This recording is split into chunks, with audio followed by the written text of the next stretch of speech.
This is a relay project. Real Talk starts right now. Here's Ryan Jesperson.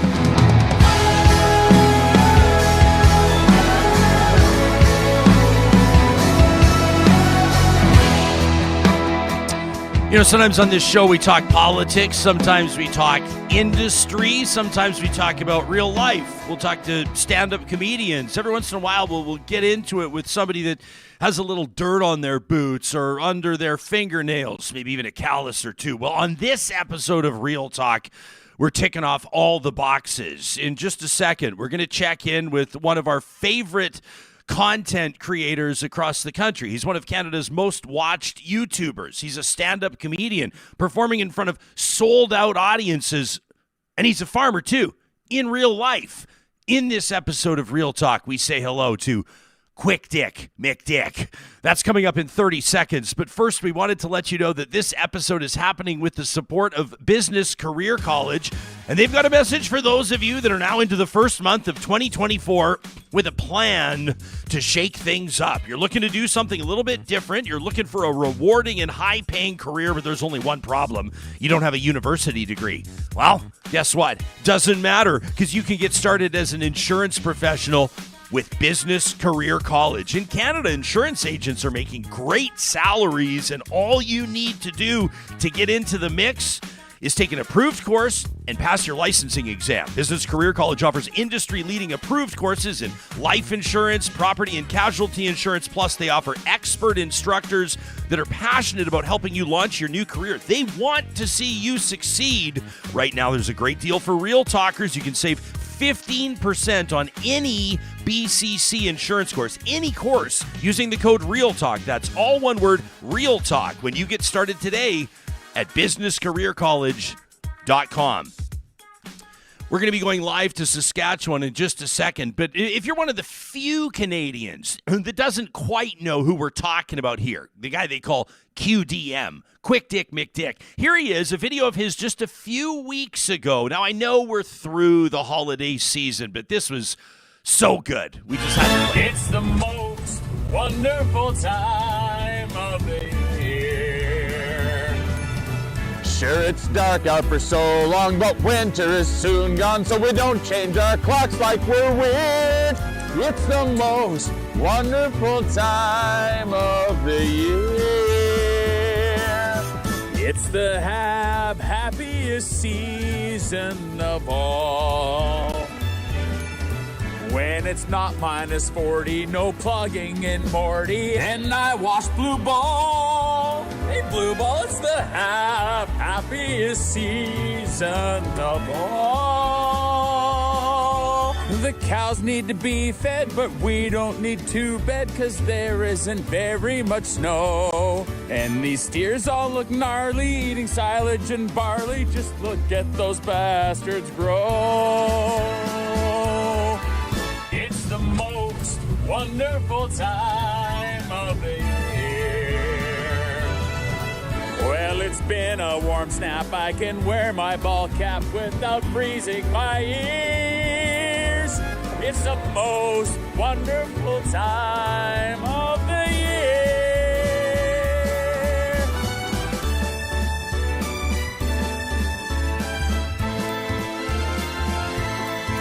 The air filters need blowing. The fence line needs mowing. Lunch is steak and boiled eggs and some cheese. Makes my fart smell so bad in this big tractor cabin. And soon I'll have to shit in the trees. It's the most wonderful time of the year. So just turn off the news and go find you some booze, and then drink it with those you hold dear. It's the most wonderful time. It's the most wonderful time. Yes, the most wonderful time of the year.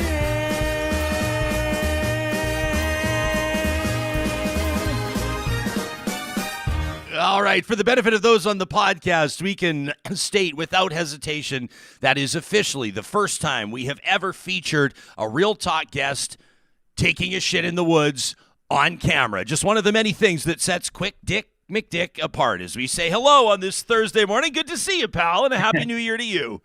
Hey, it's good to see you. Yeah, same to you. And anybody that's tired of listening to Christmas carols, I'm sorry you had to just listen to that. You know, I knew that there was a bit of a risk in opening with a Christmas carol. You want to start strong. You, as a video creator, one of Canada's best, you already know that, but I just thought that it was custom. It was so good, and it kind of shows people that might be new to you what you're all about. Quick little snippets and vignettes shot while you're actually out working your actual farm.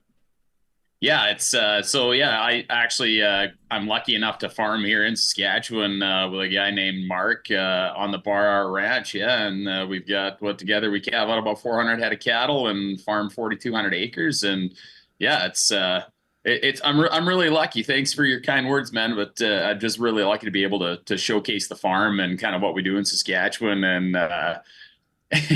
Not take life too seriously all the time. And I don't know, it's just important to do stuff like that.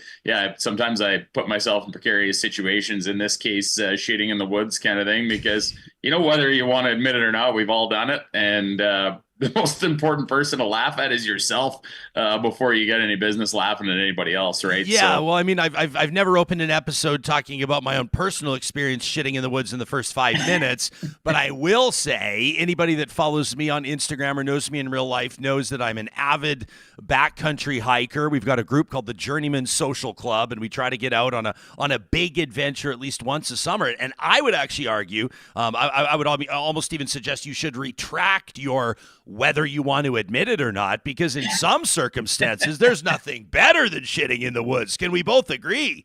It's really getting back to nature, but I mean, depending on the woods that you're in, you always want a shoulder check just to make sure there's not something that's going to catch you with your pants down at a time where you need to be running away. You know what I mean? In your neck of the woods, pants around your ankles. Yeah, in your neck of the woods, what would that be? A porcupine? What would be about as bad as it gets? Really. And if it's a porcupine, you can do the penguin shuffle and get away from one of those things. They don't move that fast. You know what I mean? You just definitely don't want to sit on one. But if it's a badger or something like that, I mean, yeah, just check what hole you're shitting in, I guess. Yeah, I guess so, right? Hey, well, listen, we're grateful to have you here. As we tweeted yesterday, also grateful. We don't always let people know. We don't sort of like pull back the curtain all the time on the talk shows and let people know how frequently guests get shuffled and bumped. But we had you slotted in on Wednesday.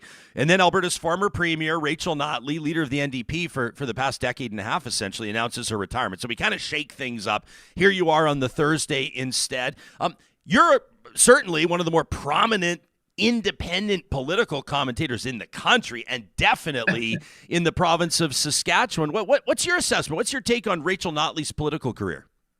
Well, I mean, it's been a long career, right? I worked oil and gas in Alberta right up until 2019. I was up in the Peace Country for 16 years, so there was a lot of Rachel Notley's policies that I didn't agree with at the time. At the time, I guess I didn't really follow politics as close as I do now, but I mean, it's not easy for anybody to be in politics. I think the writing was on the wall that eventually the NDP was going to have to replace their leader in Alberta. She ran a good election campaign in the last campaign and gave Danielle Smith a run for her money, and it was a tight race, right? But I don't know. It's hard to be in politics, and I wish her well in whatever she goes into. And I'm curious to see who's going to be the next leader of the NDP. I was very intently watching your episode yesterday to see if anybody was going to drop some big bombs. And I don't know. I think it's going to be interesting to watch and see what happens with the NDP here in Alberta now. Yeah, thanks for checking out the episode. Everybody's kind of playing their cards pretty close to their chest yesterday, right? Because you've got a former cabinet minister, Marg McQuaig-Boyd, on the show, former energy minister, and she's got probably several former colleagues that are thinking about or have decided on seeking the job. And then Leah Ward's in the house, and Leah, I'm almost certain, has picked her candidate and will be working on a campaign. But I mean, nobody's going to say it on Real Talk, what I mean? Because I get it, right? But sorry, keep going. That I was going to say, but we're behind the scenes as well, talking to all the favorites, going, if you'd like to announce on Real Talk, we would like to set the stage for you. So it's kind of, it's like, when I say an exciting time, I'm not indicating whether I do or don't support the party. I'm just saying that when a province is looking at a leadership race for one of its top two political parties, it's going to stir up some interest. It's going to create some noise. And I'm curious to know if that spills over into Saskatchewan. I mean, people know, and we could even talk about Manitoba as well with Wab Canoe's big win. Yeah. But like when I think of growing up in Saskatchewan, growing up next to Saskatchewan, but the years I grew up as a 77 born, it was NDP government in Saskatchewan. The most famous NDP politician in Canadian history, Tommy Douglas, was in Saskatchewan. But you look right now, Saskatchewan party's appears to be a stranglehold. Am I right? Yeah, it is, and like I personally think it's an issue. I mean, you look at the three prairie provinces that we have here right now. I mean, our biggest two splits are basically a conservative party. The progressives in Manitoba there was PC, and they got schooled bad Big in time. Manitoba, and they deserved it. Their election campaign was one of the worst I think I've ever witnessed in a long time. But Saskatchewan as well, so the Sask party does have a stranglehold here in Saskatchewan, and I think that's a bit of a problem, because with respect to our NDP here in Saskatchewan, I don't really think that they're a very strong opposition to the Sask party, and I think what makes good government is having strong opposition to keep them accountable. So Sask Party's basically got, a better part of the vote share. Scott Moa is like one of the best premier approval ratings in Canada, which at times there's times where I wonder why, and there's times where I'm like, okay, yeah, I get it, right? But I was hoping to see somebody from Ryan Miley to Carla Beck. I was hoping to see somebody that would challenge the Sask party a little better. Trent Witherspoon is one in Saskatchewan. I mean, that's a guy to really watch. I think he's a really good politician. He's got some good policy, and I mean specifically because I've kind of dealt with him a little bit, and he handles some hunting policy in a good way. There's a lot of heavy hitters, I think, and we just seem to be status quo, and we get a weak leader in opposition, and then it just doesn't take anything for your government to just kind of keep steamrolling everybody. I'm going to sorry about that. Step on your toes there, quick, Dick. I was looking at this tweet from Scott Moe over the weekend. Obviously, I think probably everybody in Canada was paying attention to what was happening in Alberta with our grid. Just about, I mean, we were pushed to the brink of rolling blackouts in the energy capital of Canada. It's a bit of a tough look for Alberta, and so everybody's wondering what the hell and how do we fix it. An opportunity for Saskatchewan to help their western neighbors, and the Premier of Saskatchewan tweets that Sask Power providing 153 megawatts of electricity to Alberta, he says, to assist through this shortage. Points out the Premier of Saskatchewan, a politician's going to politic. He says that that power is, and what an opportunity for him, by the way. But he says that power will be coming from natural gas and coal-fired plants, the ones the Trudeau government is telling us to shut down, which we won't. That from the Premier of Saskatchewan. That kind of messaging is obviously resonating well with people in Saskatchewan. What do you think it's? Do you think it's like? Is it directly tied to the affordability crisis? What do you think it is that has his popularity so high? Isn't that what isn't that what our western provinces do? I mean, we're oil and gas and all these great resources that we have. I mean, it's one thing I think that we're really missing out on at this point in time in Saskatchewan is being able to capitalize on the horizon of uranium and nuclear power that we're going to be headed into here, but at the end of the day, it was coal and natural gas that was able to help that transmission of those megawatts over to Alberta. But at the same time, I mean, one of Alberta's bigger shortfalls was because it was a couple of natural gas plants that were down, if I'm not incorrect in saying that, right? So, and we here in Saskatchewan, we import a lot of electricity from Manitoba, we've got standing agreement with Manitoba that we're importing hydro from Manitoba. They've got an insane amount of the electricity grid, and Manitoba is incredible with the amount of hydro that they run. I don't think it's smart for us to continue to shut a lot of our energy resource power generations down here in Saskatchewan. Decommissioning coal, I think it was Boundary Dam 4 they brought back online, which is a coal plant. It's great to have these things for backup. They're reliable. They generate hot heat. You had another couple of great guests that were talking about it a few days ago there, I think. But we we can't dance around the fact that if you look at how renewables have been performing through these cold snaps, it just hasn't been that great. I mean, solar did, I think, bring you guys out of a tight spot there the next morning after you guys issued that power alert. So like there is a place where all of a sudden, you know, something can bring it back out and we get some solar on or we get some wind on kind of thing. But nothing makes people look at a power grid like minus 45. Well, that's the thing. And like, you know, like no premier, or for that matter, nobody. I mean, like you literally, former Minister McQuaig Boyd says this yesterday. She goes like, in that temperature, it could literally be a matter of life and death. So you're not, you know, when the province asked people to cut usage, it was amazing to see. Blake Schaefer, this economist, put about a bunch of graphs out, and you saw the demand just plummet because people got the message and were shutting down their exterior lights. And all the only people that didn't really were the high rises downtown that were just lit up like Christmas tree. They don't give a fuck. I saw that. But I mean, so take that situation, and I can't name drop, but I've got I know people in Calgary, and I know people that work for, you know, some energy efficiency companies and things like that. And there's times where we have something like this go on, you know. So here we are at minus 45, and the downtown skyline is lit up, you know. And all of a sudden, people are looking at that downtown skyline, being like, "What are we doing here? Like, why are all these lights on?" But why does it take an episode of minus 45 where everybody's like, hey, all of a sudden everyone's looking, like you start talking rolling brownouts to different places in minus 45, your furnace goes off, you get the power back, maybe your furnace isn't going to light again. You know what I mean? Like these are big power disruptions, and we are talking life and death. You know, minus 45 is a horrendously horrible temperature to be out in, and nobody wants to freeze to death, right? You know what though? Honestly, like when we got that message, like everybody did, it was like the Amber Alert type thing comes up on your phone. It's kind of shocking, and when you see it, I don't know if you actually saw the warning, but part of me was like, did the Premier's staffers write this? Because I don't know if you saw, but the very first thing it says to unplug was electric vehicles. Electric cars, right? Like, yeah. I'm like, oh, come on. But they did mention block heaters as well. I'll make my point real quick. It did prompt me to immediately do a quick on-the-fly audit of the power that our household was using at that time. And I was a little bit embarrassed. And we went around and shut down a couple bedroom lights. We have automatic lights on the exterior of the house. We turned those off. A few things that were like small steps, but if 4.5 million people do it, all of a sudden you go, whoa, you know?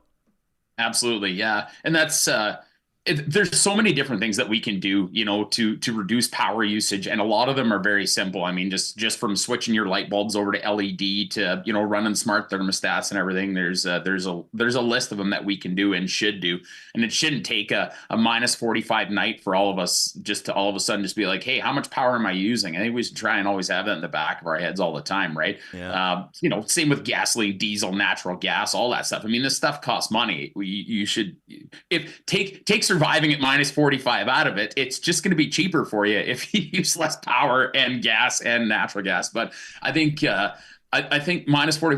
The first thing I think when I walk into my home after a day out in the cold, you know, looking after cattle, you come in and, you know, I worked oil and gas before I came back to Saskatchewan here, and I've got a pretty good understanding of what it takes to get energy to where we're at and all the people involved in it. And I just, when I open the door to my house, the first thing that comes to my mind when I walk in the house is I really hope my furnace is running. And when it is, like, I'm thankful that it's warm in my house and I have a warm place where I can come into. And whether it's minus 20 or minus 40, like that's my first thought when I walk into my house, because no matter how we get our electricity to where we are, electricity is vital to a lot of people's lives. Yeah, that's for sure.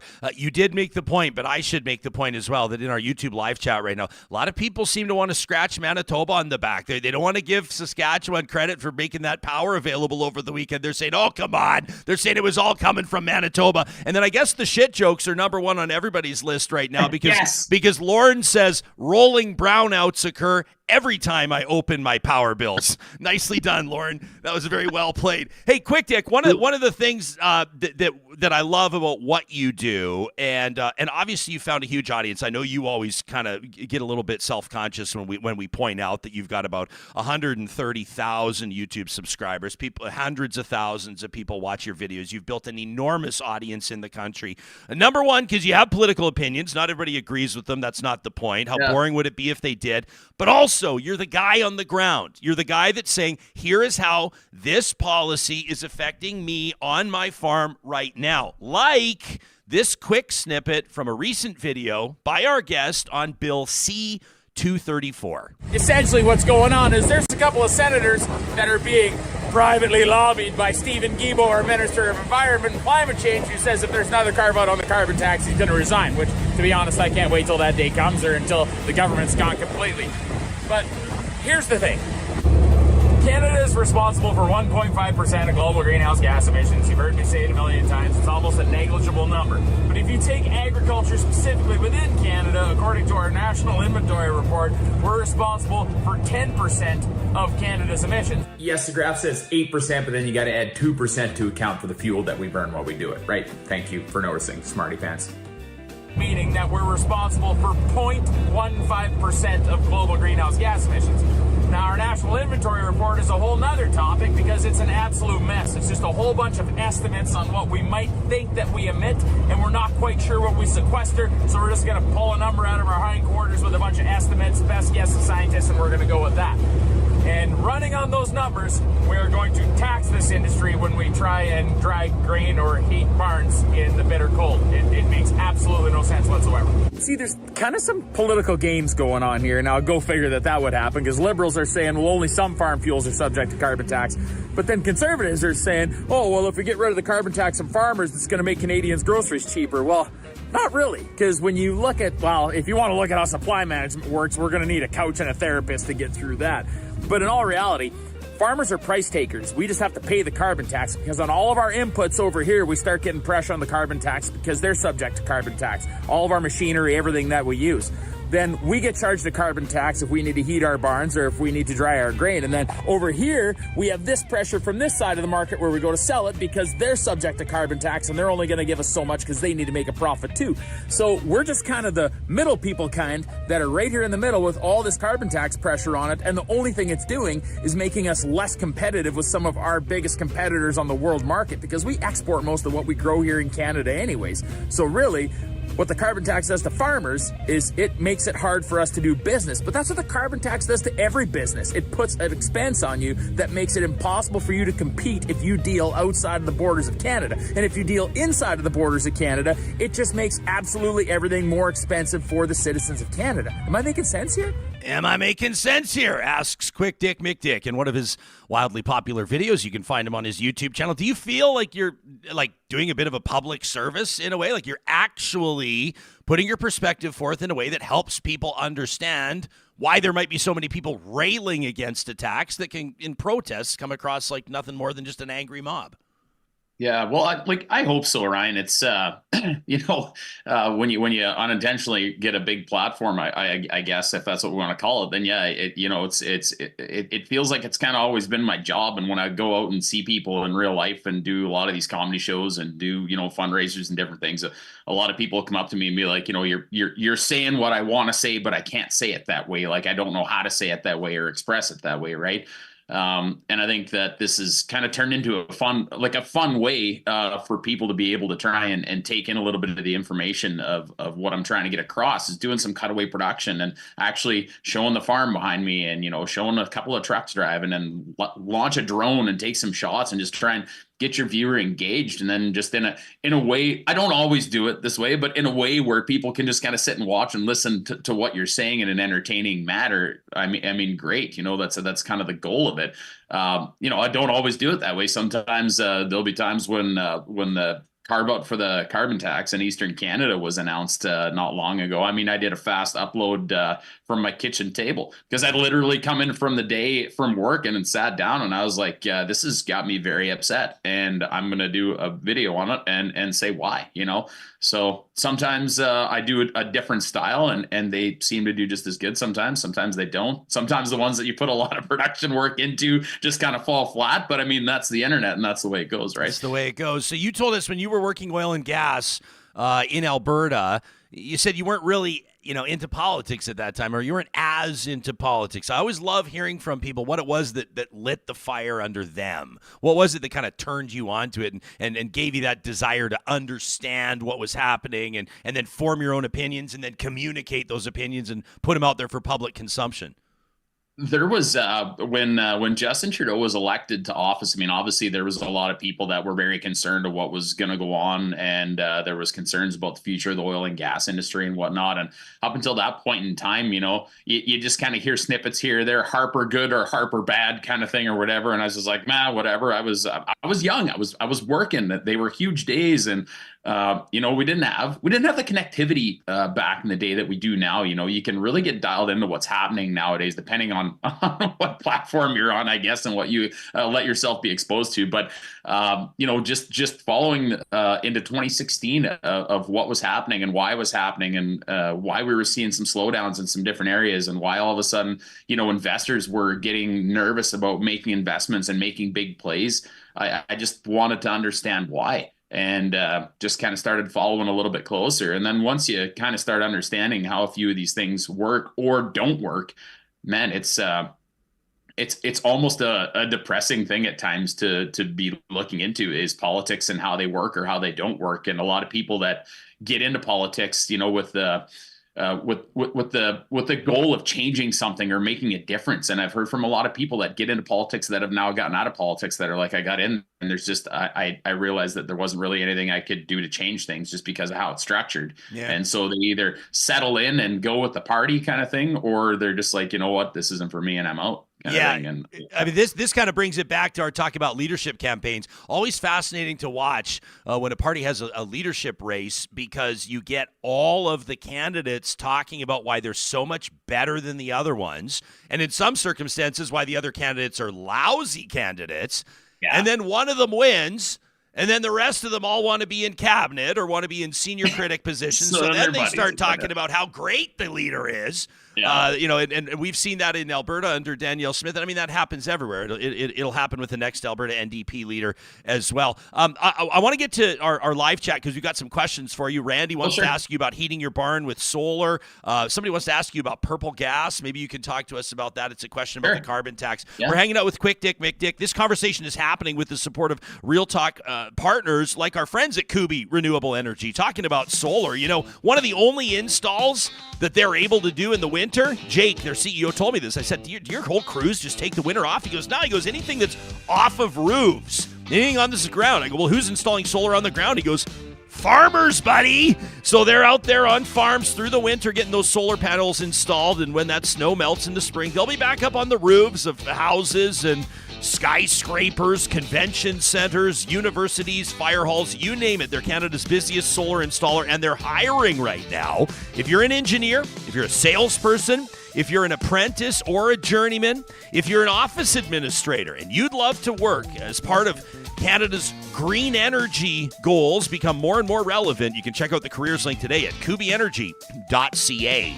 For those of you that are looking for a healthy 2024 for your furry friends, your family members, the dogs and cats that trust you to give them the best possible nutrition, we wholeheartedly recommend Grand Dog Essentials quality raw food. One of their most sought-after items they wanted us to let you know is back in stock. Whole herring. That's right. It's great as a snack or a side for kibble bowls. Omega-3 found in fish like herring is critical when it comes to pups' diets to manage inflammation and support their immune system. You can learn more on their blog. Plus, probiotics are 10% off through the month of January. You can go to the Shop Now link at granddog.ca. Don't forget, they'll deliver right to your door in Calgary, Edmonton, and Central Alberta. And speaking of 2024 goals, if you have resolved to get organized, to declutter, you know where that starts. It starts with a visit to californiaclosets.ca. That's where you can learn more about their custom closets and storage solutions for the entire home, whether it's an entertainment center,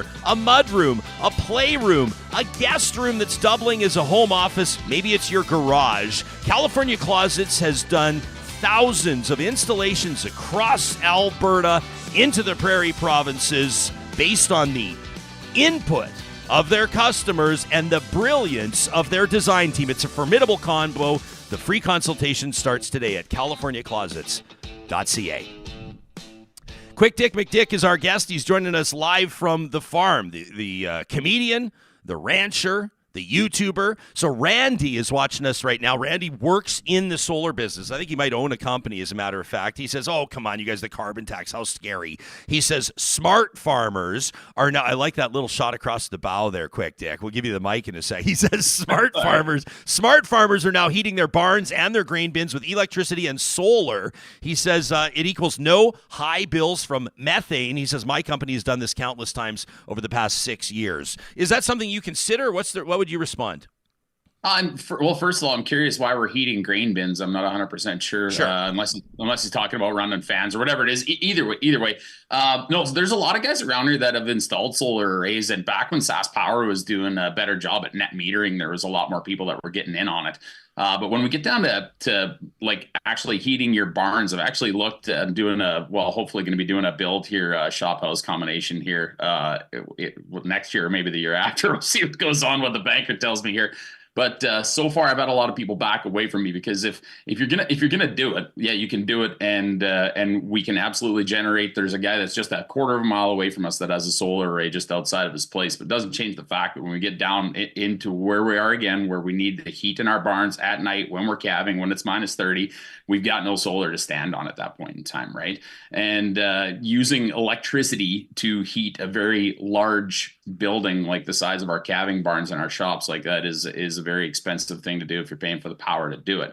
Whereas we have natural gas set up for our dryer and everything else that we have in our yard right now. So we find that it's better to be more efficient with using that energy that's going to be there for us when we need it all the time, right? SaskPower has done a terrible job. If anybody from SaskPower is watching, you guys need to do better of their metering with solar. It used to be net metering where you would get to trade back what you would put back into the grid versus what you would pull from it. And now I think they only do 7 cents on a kilowatt hour. I'm not sure exactly the numbers. I haven't checked on it lately, but they do a bad job of it, right? And speaking of solar, I'm not anti-solar. I think solar is one of the coolest things. And with the gentleman from Kubi there that I had the opportunity to crush a beer with in the Real Talk studios, that's there. Right. Nice reference. I'm really excited to follow what he was talking about with trying to look into product of Canada solar panels and solar arrays because a lot of the products that we get that are in solar panels right now don't come from in Canada. They come from places where we don't want to talk about that have high emissions. And you can quote me, I'll say it right here on Real Talk. You show me a product of Canada solar panel that we've made start to finish right here in Canada, I'll be the first one not only to put it on my roof, but to advertise for it too. Yeah, well, and I think that, and I don't even know if I'm really allowed to talk about this, but we got QDM on the show. So I do know that it's Kubi, you and me, right? Yeah, it's just us. Kubi is getting ready to be manufacturing and releasing their own infrastructure. I mean, that company is just going like this. Unfortunately, it's a privately owned company. For the rest of us, it's unfortunate, or I'd be investing in that company. But I will say this. I know that he got a real kick out of talking to you, and I also know that they would love to send trucks out of Saskatchewan to do your installs. So we'll leave it at that for right now. But, there are different schools of farmers, right? Like, I've got, obviously my family's big in dairy. I know that everyone gets nervous when people start talking about supply management. They don't want people talking about dairy cartel. The dairy cartel.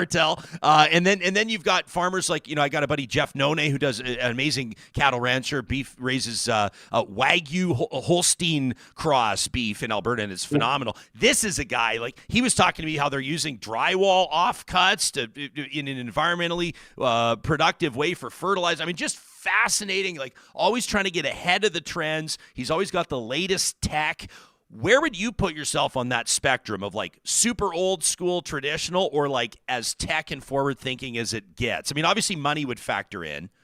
Yeah, like money does factor in to a certain extent, but a lot of the tech that exists nowadays it offers a very fast ROI, right? And that's where like we do a lot of our investments in technology. Specifically, one of the bigger ones over the last couple of years has been variable rate fertilizer. It takes a lot, and you've got to get a plan, and you do like massive amounts of soil testing and create different zones throughout your farm, and then create a prescription for it, and then you have to have all your sectional control. all of your variable rate control valves on your units, and obviously precision GPS to make it all work. But I mean, it's something that that we're already doing here in agriculture. That you're starting to see a lot of federal policy trying to say, well, this is what we're going to do. We're going to try and use 30% less fertilizer when that's already our goal, and that's what everybody's already doing, right? So they're kind of late to the party when it comes to that. But I think generationally, I think this is a really, really cool time. Drone technologies and other, a good and bad thing. I think that's going to be coming at us here in the next few years. That's going to be a real game changer too in the use of pesticides and herbicides and stuff like that. The PMRA here in Canada right now has some regulations that prevent people from using drones from certain product applications. I had a guy with LandView drones out of the Camrose area there come out and did some testing and some demonstrations on some plots that we have out here with some on-brand foliar fertilizers and stuff. And it's just going to be a game changer. Eventually we're going to get to the point where people aren't going to have to buy a $1.2 million sprayer where you can have a couple of these $50,000 drones kicking around, just push go on them. And they use plant identification and recognition, and they just go out and spot spray what needs to be taken care of. And, it's just another thing that's going to not only cut down your wheel tracking, you'll have better yields when you use them, but it's going to cut your workload in half. You're going to be able to pull a trigger on these things and then go do something else while they're looking after a job that you would normally have to be there to babysit. And all encompassed with this, you're going to be able to cut the use of your product in some instances in half. So it's just really cool stuff that's happening right now. But I mean, obviously, like the problems with a lot of these things, and we're seeing a few states down in the United States there that are actually banning, drones that are getting firmware updates from Chinese servers and whatnot, because here you are with a drone that's been manufactured in China, and we're using them here, and we're basically sending them the recipe for what we're using to grow food and what we have for crops. And I mean, that's maybe not the best information be sending to honestly, somebody that might turn into an enemy. Part of me goes, oh, come on. That's a total conspiracy theory. And then part of me goes, it kind of makes sense. I feel like even so take that out of it. So let's take that part out of it. But there's lots of companies out there right now that do it right now. John Deere is one of them, Bobcat, Tesla. There's a few bigger companies out there right now that you've got this technology, and it's technology that you've made an investment in on your farm. And now your crop plan for the next year banks on you having this technology and using this technology. And when the calendar flips, all of a sudden you have a big corporation that's saying, hey, oh, by the way, there's that user fee that you need to use all this technology. And we actually, we doubled it this year. So you're going to have to pay it to use the technology that you have and bought and the equipment. It's basically going to be useless unless you get this update. So if you could pay us, that'd be great. And I think, outside of farming, with anything that we use with technology right now, these subscription fees, I think, are going to be a thing that we really got to keep an eye on no matter what industry we're in. Yeah. On our live chat, Jillian says the dairy cartel, where was her comment? She says, is an example. Where did it go? Our live chat is like booming right now with you on the show, dude. I'm losing the conversation here. She said basically that the dairy cartel is working because of Quebec. That was her argument. She says it's a voting bloc that no politician dares anger. So that was an interesting one. And then we had a comment here from Christian who says, I have never met a farmer with a beard that pampered. What's the secret?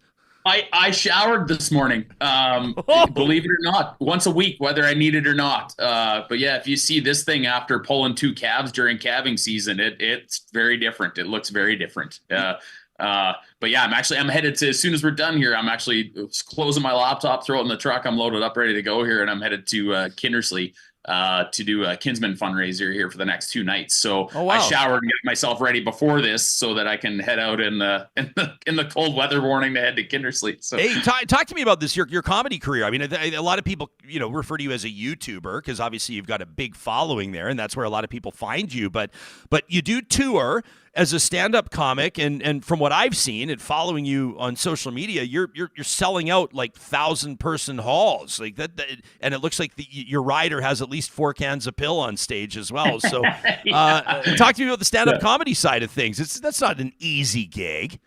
You know, man, I never ever would have thought that this is where things were going to go for me. I never ever would have imagined that, the YouTube channel would do what it's done, but to get the chance to go do stand-up comedy, it kind of happened. This whole thing's happened by accident, and the comedy thing happened by accident too. I was just trying to provide entertainment for Sheeho, Saskatchewan, just a couple of miles down the road here. They were just having a 200 head fundraiser for their rec board one night, and they're like, "Hey, would you come in and do something?" And so I kind of wrote this gig, and it's just kind of turned into a thing. And then all of a sudden, a lot of people started reaching out to me, being like, "Hey, would you come and do it here? Would you come and do it here?" And so, whenever I've got the chance and I got the time to leave the farm, thanks again to Mark for feeding all of my critters while I'm gone. Yeah.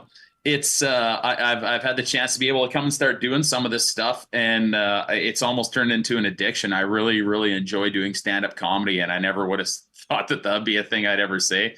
And man, I've added the guitar to the show, and it's an absolute blast, and people never know what to expect. And what the clip you're playing there is actually the only clip of my live show that you'll ever see online anywhere, just because it's meant for live and in person, and it's content you've never heard from Quick Dick before, and it'll surprise you what we talk about and what all of us have in common and how we grew up, and different things that happen in small towns that people even in the middle of the city are like, I know, that's how I grew up. Yeah. And it's been a blast, and I've had the opportunity and the privilege to be able to do a lot of fundraising on behalf of a lot of different organizations, just by everyone coming out and drinking beer and laughing. So love it. When do you ever get a chance to do that in life? I don't know. I don't know, man. Well, and let me also say that, like, for people, well, let me read this comment first. Brittany's watching, and Brittany says, being from ag, I'll admit I've never watched any of Quick Dick's videos, but I can see now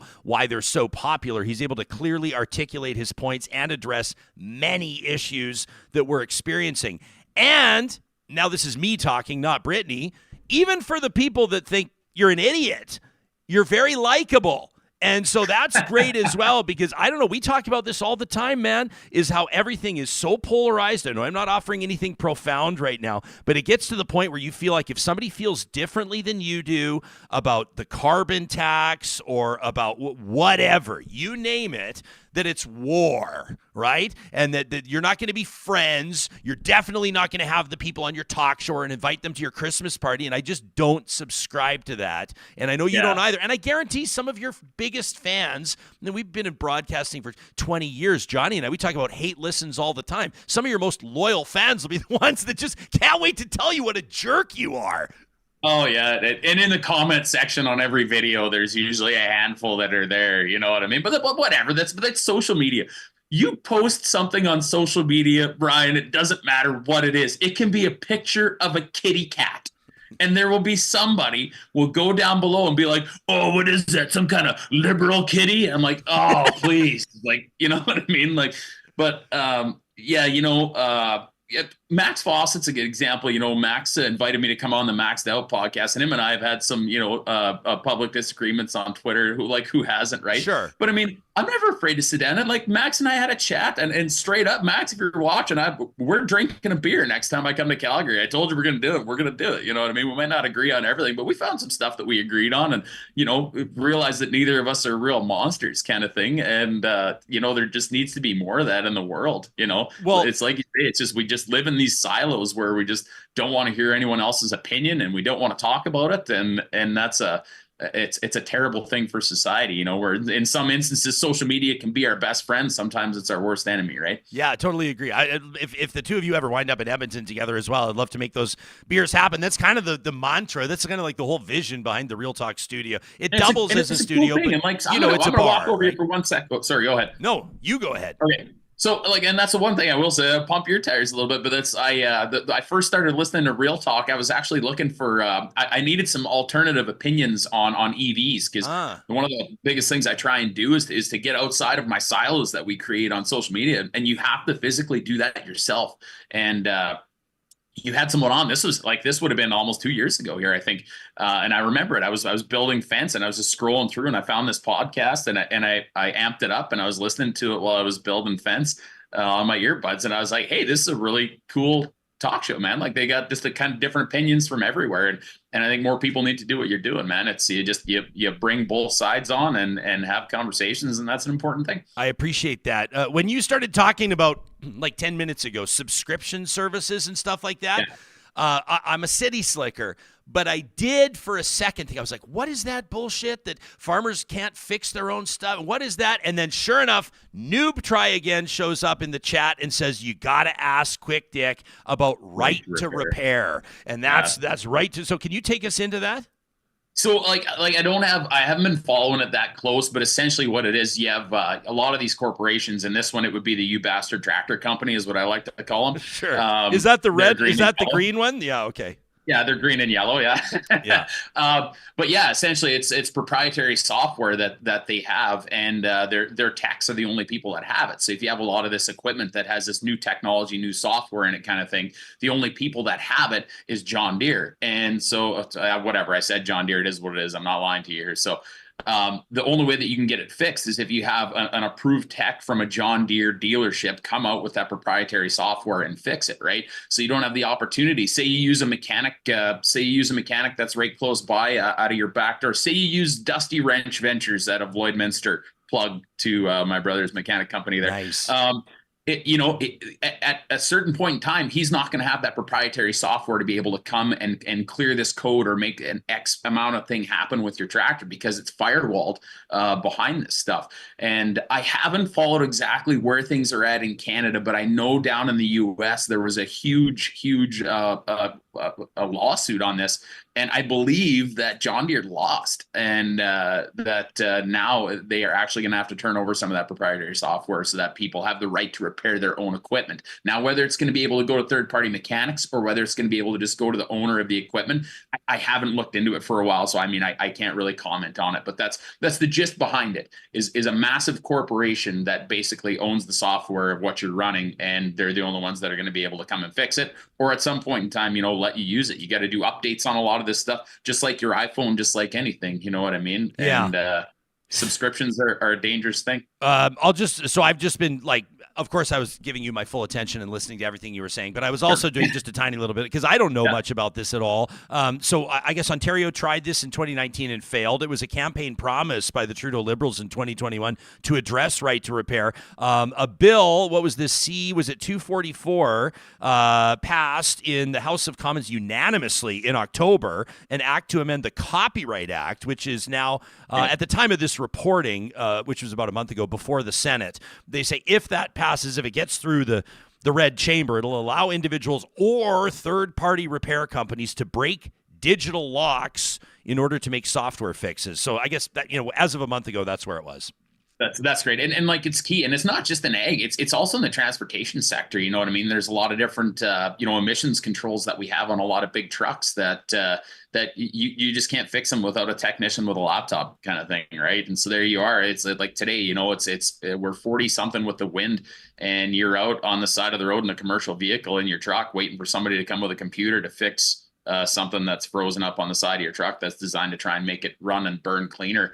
And there's no way that you can bypass it or override it to get going. You're sitting there waiting for a computer, So I think we need to have a close look at a lot of this technology that we bring in. And I mean, our power outage is one example. There's a lot of examples of worst case scenario, and make sure that there's ways to get around them, because I don't think we should live in a society as technologically advanced as we are right now and still be susceptible to freezing. Yeah, no kidding. I'll give credit back. Noob follows up in the chat and says, if you want to learn more about this, check out Louis Rossman on YouTube. Who's got 2 million subscribers, I guess, and is talking a lot about, I don't know if he's suing John Deere directly or not. Now there's a tractor that I can get behind there. All right. Yeah, man.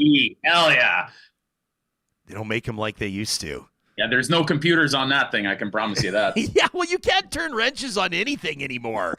Like, there's got to be people that know you well, or people that watch all your stuff. Like you've got your favorite trucks. I am like illogically, sentimentally attached to every vehicle in our family. I include them in the family. Yeah. I'm weird, man. They have names. So do yours. Well, I guess we're both weird then. That's fine. Like my wife's SUV is brand new, and I had to run an air compressor to fill a tire on it the other day, and I opened it. I couldn't even find I know you can just clamp it to the metal, but I was like, I'm looking for the ground, and I'm like afraid to do anything in this new rig. I'm like, am I going to short this whole thing out? I don't worry about that with my 92 Jeep Cherokee, pal. I don't worry about that one bit. Straight up, yeah. I got a hold of it's just flying around in here. It's wintertime. Anyways, I bought a 98 Ram 2500. I needed a heavier truck to be able to pull a trailer. I don't drive a big diesel burner around when I'm doing these shows. I got a little eco diesel, that gets 9 liters per 100 kilometers that I drive around to my shows. But I got to have a farm truck that actually does the big work and the big jobs. And I was looking at buying a new one. And I mean, it's just, the price aside, I mean, a lot of the stuff you just can't fix. And I just found a good deal on an older one and spent, quite a bit of money fixing it up and getting it back in shape. And you got something dependable that you can fix, that you don't need a computer to fix. You know what I mean? And that's, I don't know. I just think those are important pieces of machinery to have around, because we'll find it like where you find out really fast that who's got a computer and who doesn't, that can, be mobile and come out and zero codes that you have going on. You find that out in the middle. Sorry, you find that in the bumfuck middle of Saskatchewan real fast. Yeah, no kidding, man. Yeah, it's wild. I mean, I can't. It's normal. It's normal now that half-ton trucks that aren't that great are 85 grand. Like 3/4 ton. Forget about 1 tons. I mean, if you need a 1 ton truck, if you need a dually to pull a horse trailer or something like that, you're looking at like the same price as you're paying for Mercedes-Benz highest end 7-passenger SUV. They're literally the same price. It's bonkers. Absolutely, man. Yeah. Absolutely. Hey, so you're gonna be hitting the highway. You're on route to Kindersley for a show, and obviously we will wish you a safe journey, especially on Saskatchewan highways. You had to know there was at least one dig coming from Alberta. But let me ask you this, as I knock on wood as I ask it, because I know that you'll arrive safe and sound. But when I asked you ahead of doing this show, if there was one thing you wanted to talk about or one thing you wanted to mention, you referenced first responders and emergency personnel. How come? I really hope my computer doesn't die. I just got a low battery warning. Okay. So if I die, love you guys and thanks for having me. But you bet. So a buddy that's actually that was out working in the Drayton Valley area in Edmonton there. This was only a couple of nights ago, minus 42, and he was on the Tomahawk bypass at 11:15 p.m. in his pickup truck and lost control, hit the ditch off in the Tulies, knocked unconscious, trapped in the cab at minus 42. His iPhone and Apple Watch sent a crash notification to Drayton Valley First Response, and they sent a police cruiser out there who was on site within less than 20 minutes. And from the time that the crash notification was sent between Drayton Valley, Tomahawk, and Parkland Fire, it was just over minutes over an hour from the time that crash notification came in to the time they had him en route to hospital.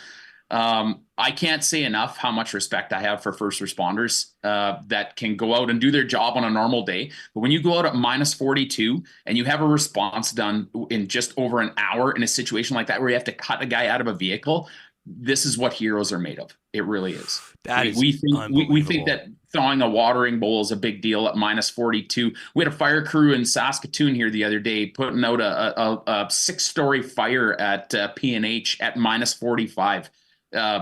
People that can operate in these conditions are heroes. They really are. And I got a lot of respect for them. So if you're out there putting your life on the line as a first responder, just hats off to you. We wouldn't be here without you. I got a buddy that would not be here without you. I got chills when you said that. That's unbelievable. Yeah, I'm so grateful for your buddy, grateful for those first responders and everybody. I'm grateful for those that are out there keeping us heated. I'm grateful for those that are out there keeping us fed. And that includes you, Quick Dick. If people want to learn more about what you do, I recommend they follow you on Twitter at Quick Dick McDick. Subscribe to your YouTube channel if they haven't already, or check out quickdickmcdick.ca. When I talk to you, it's the only time all year I get to use the phrase bunny hugs. You can go find t-shirts, long sleeves, gloves, mittens, and more on his website.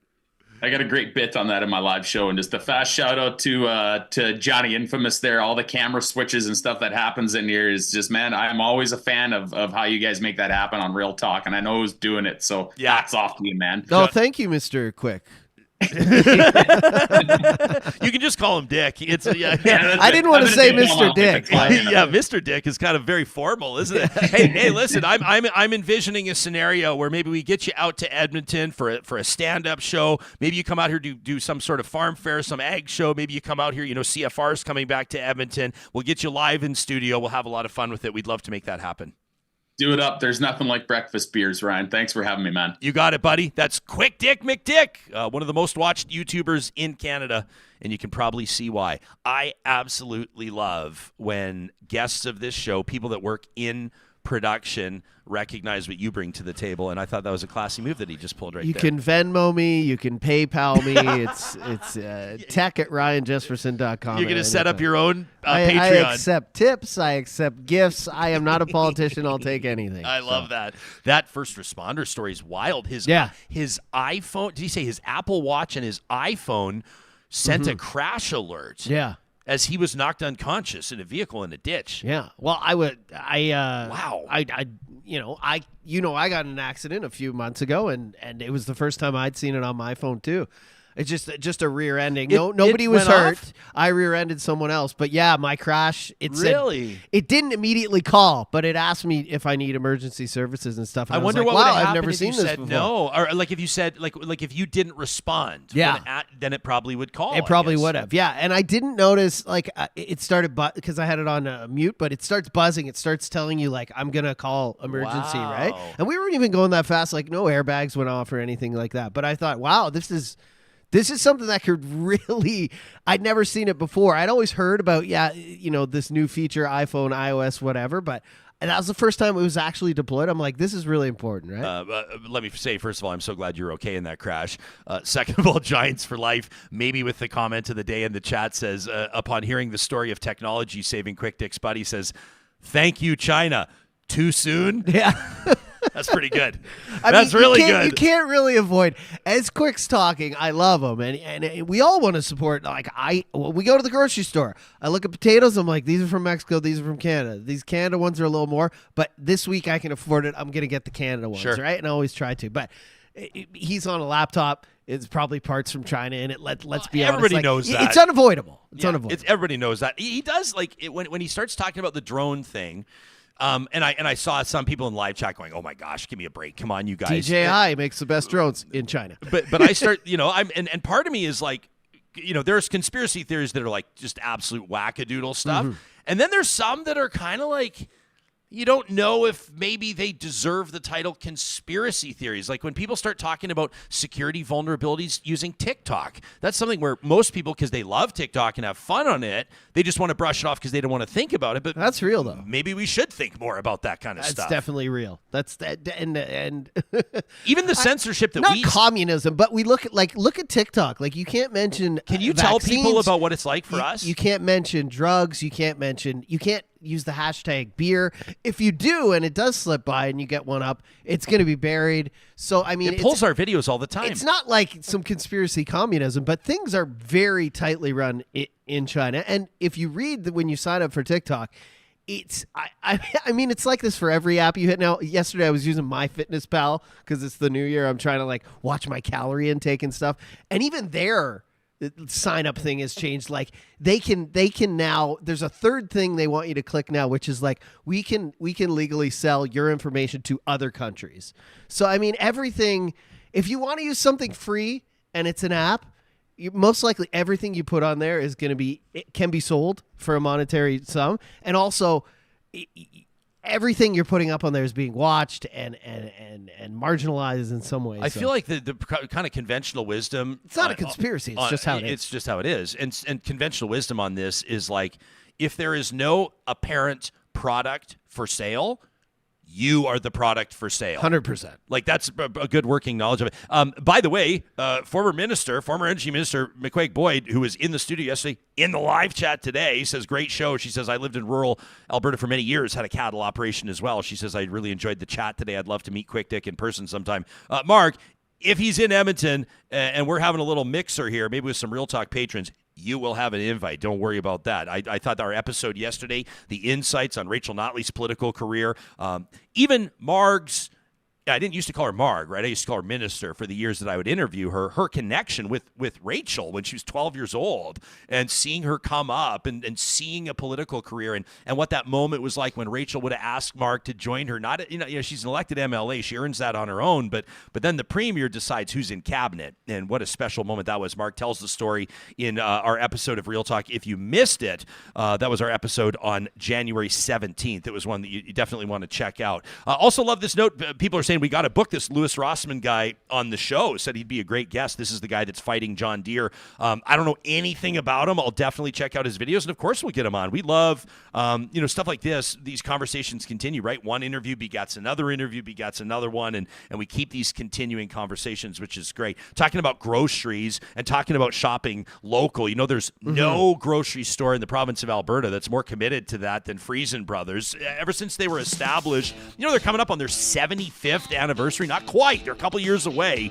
But 1955, they opened in Hinton. They've got 16 locations now across the province, still family-owned. Unbelievable. And they're going to be 17 once they open in West Edmonton, coming up in just a few months. Can't wait to give you details on that. Friesen Brothers understands that the best food comes from as close to the grocery store as possible, and they're always sourcing out the freshest produce, the best Alberta-raised proteins, everything. I mean, the honey selection at Friesen Brothers. They keep their own bees on the roof of their South Edmonton store. What other grocery store is doing that? None of them is the answer. And they've got some great options available right now for comfort food. Check out the recipes link at friesen.com, and you can learn more as well about the future of Alberta food, this event that they're presenting in conjunction with Nate, celebrating the culinary creators of today and tomorrow. All of it available at friesen.com. If you're thinking of a big landscaping project coming up in the spring, or maybe it's just a quick fix, maybe you just need to get your drainage sorted out or get that retaining wall sorted. We all know that one person that tried to build their own retaining wall by nailing a bunch of 2x4s together stacked up. It's not how you do it, and it looks like it's about to collapse. We all know that person. Tell them about Eden Landscaping at landscapeedmonton.ca. You can check out their portfolio and see more about what they do in the wilds in Edmonton and surrounding area. For more than 20 years, they've been bringing outdoor spaces to life. You can contact them and get that design conversation started on their website. That's landscapeedmonton.ca. And speaking of this cold weather and some of the messes that come along with it, obviously we hope that none of you are dealing with burst pipes or flooded basements, but if that is the case, time is of the essence, and you don't want to mess around. The longer stuff sits there, the more a reality black mold is. The team at Complete Care Restoration is certified to deal with all of this stuff. They've got more than a quarter century of experience restoring your property and rebuilding your peace of mind. They built our studio for us. We would trust them with our next project, guaranteed, and so can you. Find them online at CompleteCareRestoration.ca. Coming up on tomorrow's episode of Real Talk, as you know, on Fridays, we present our Real Talk Roundtable. We hope you'll join us in partnership with the Alberta Chambers of Commerce. We're going to be talking to business innovators and leaders. We're going to get a sense of what the financial outlook looks like on an individual level for entrepreneurs, small and medium-sized business owners, and then those that are talking right at the top levels of government. We're going to talk taxes. We're going to talk rates of borrowing. We'll talk trends in downtowns, rural areas, and elsewhere. It's a Real Talk Roundtable you won't want to miss. In the meantime, thanks for hitting like on this episode and telling your friends. We'll see you soon.